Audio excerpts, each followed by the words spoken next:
Hello, and welcome to round two of our special survey. You ask, and I try to answer. This is round two.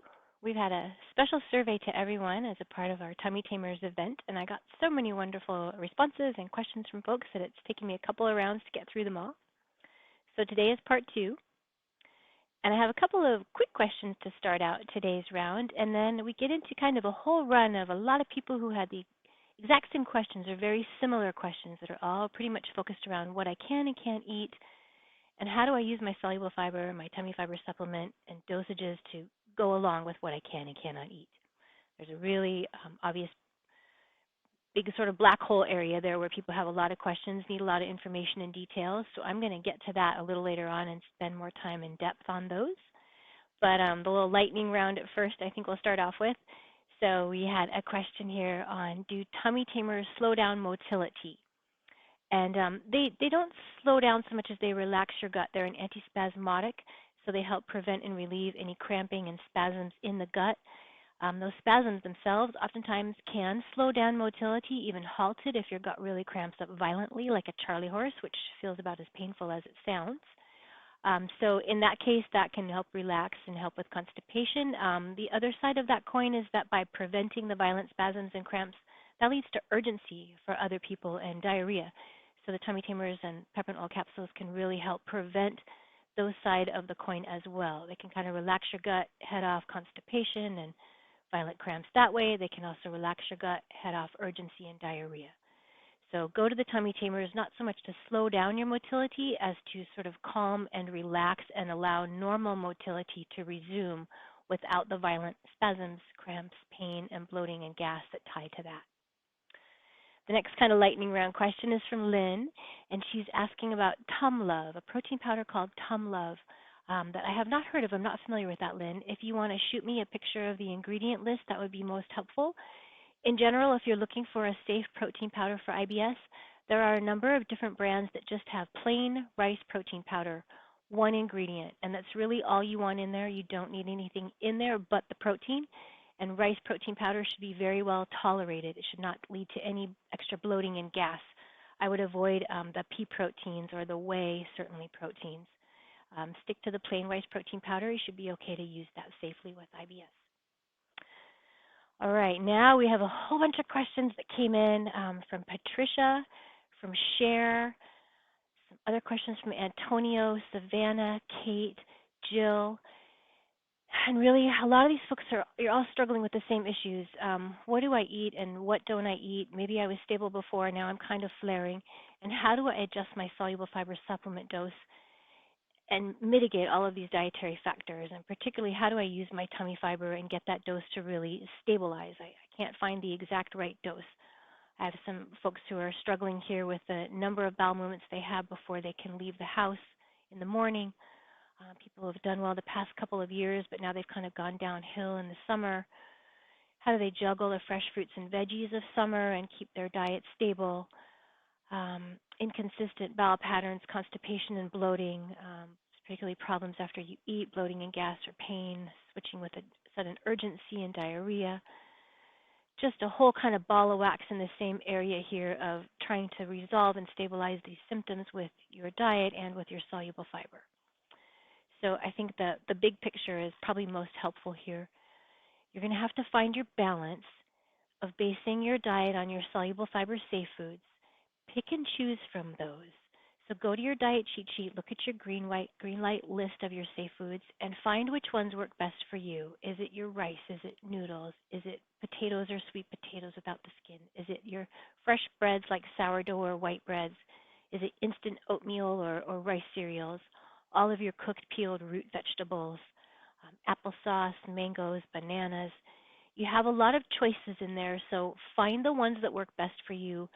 Make sure that you're always getting those as your foundation. Even if you're adjuncting with your tummy fiber and extra soluble fiber supplements, you want to keep your dietary foundation in those foods as well, and then use them so that you can carefully add in all the glorious fresh produce of summer, all of your wonderful fresh veggies and fresh fruits that are in season right now, but still be cautious with them.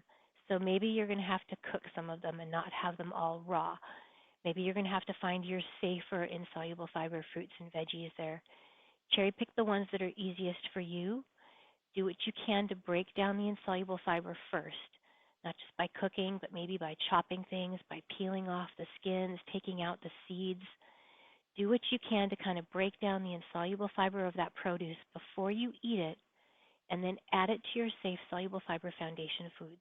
So you're constantly keeping that balance. And then use your tummy fiber dose as additional help to regulate your gut no matter what is kind of going on in the background with your diet. So if you've been using your tummy fiber, you've gradually worked up, you're still not stable, you want to keep following that process of gradually increasing a little bit more. And it's not really uncommon that people can get to a stable point, they're doing great, and then something comes along, like maybe hot, humid weather in the summer, some stress, some other life event, some other illness upsets your gut, and now, you got to get back on track. That means you're going to need more soluble fiber. That's the time to gradually work up your tummy fiber a little bit more. Just try an extra half a teaspoon and an extra teaspoon per day total every 3 or 4 days. If you are on the bloating and the constipation side of things, you probably are going to have to work up to 3 or 4, even 5 tablespoons a day total, but take your time to get there. Don't rush that. Even on the diarrhea urgency side of things, it's not unusual that people end up on 1 or 2 or sometimes even 3 tablespoons a day total.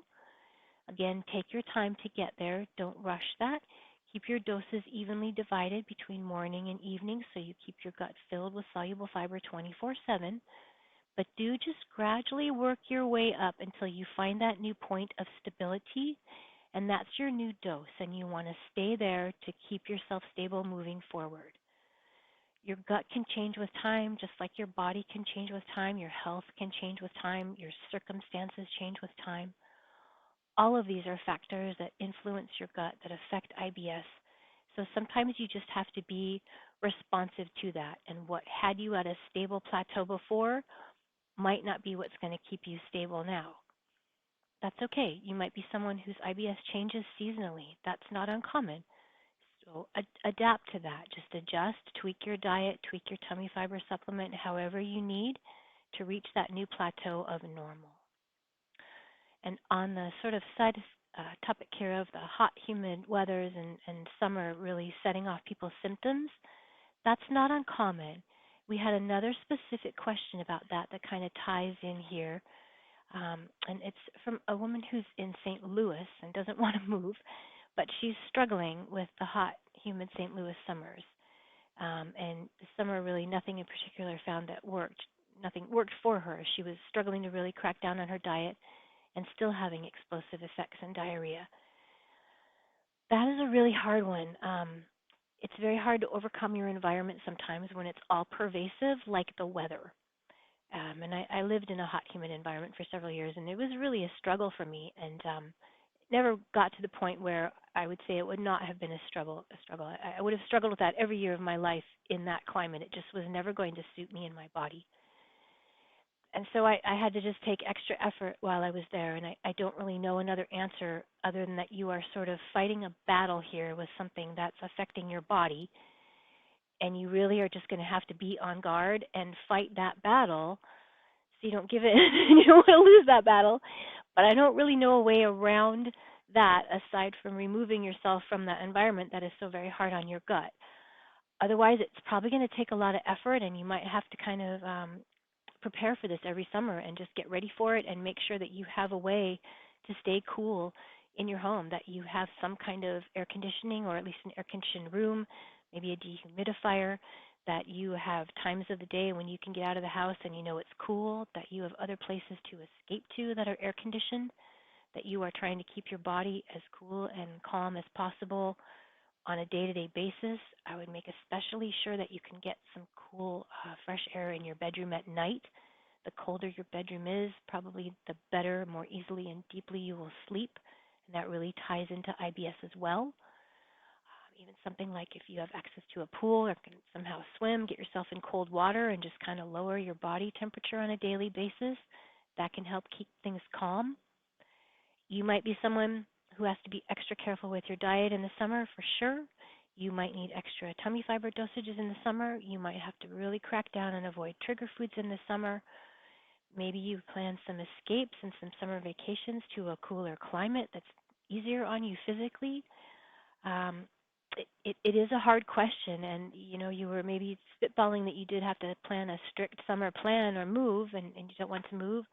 And I think you're right. You probably are going to have a plan of action for the summers so that you have a way to take control of this and really fight that hot, humid weather that is physically affecting the serotonin in your gut and physically affecting IBS. It's not just making you feel like you're not doing well, it's causing you to not do well. So be aware of that. It's not you, it's not your fault, it's your body reacting to something that you can't control. So I would try your best to control it any way that you can. Um, and just, be aware. It's a battle, and knowing it's a battle is probably half the fight right there. And good luck with that. That's a hard one. So that is going to wrap up our round 2 survey for today. I hope you found this helpful. Any other questions, always reach out and let me know. We'll be sending you more information as well, and I hope you have a lovely day. Thanks for watching.